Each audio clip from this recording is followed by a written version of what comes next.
everybody, we're out here in the woods today and we're going to do a little cooking in the field. Today we're going to cook up some deer ribs. This is from white-tailed deer we got up in Wisconsin, and we're going to smoke it out here in the field on Old Smoky, and we're going to smoke it using hickory nuts.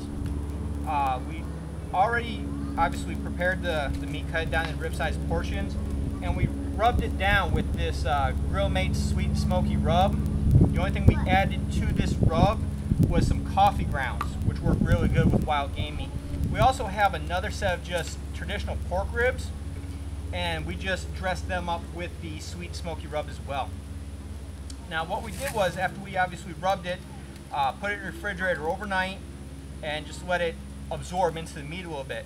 Now on the smoker, what I did was I took one and I rubbed it, wrapped the grate completely in aluminum foil, and that's going to work like a heat shield. And above that, we're going to put the traditional pork ribs.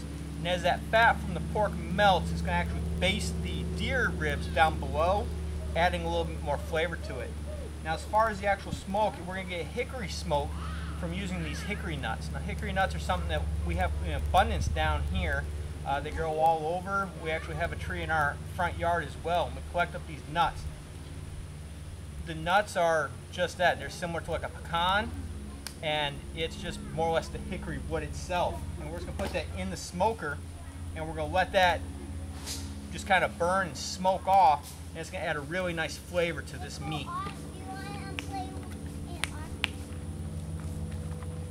So first thing we're going to do, now we got the smoker lit and the hickory nuts in place, we're going to take our deer ribs and we're going to lay them down first.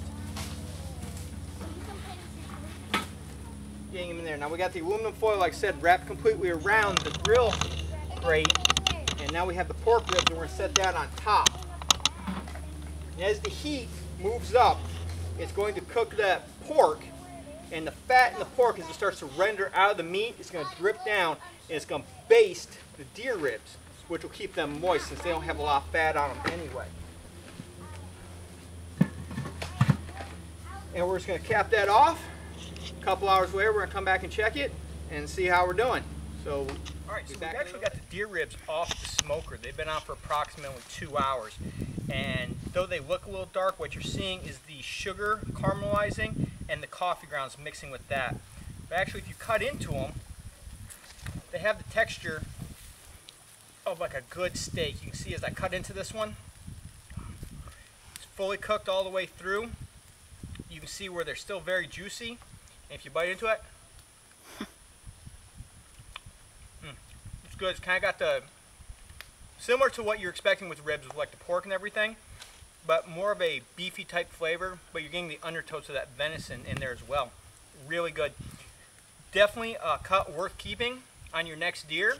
Hopefully you guys give it a try and enjoy. We'll see you around.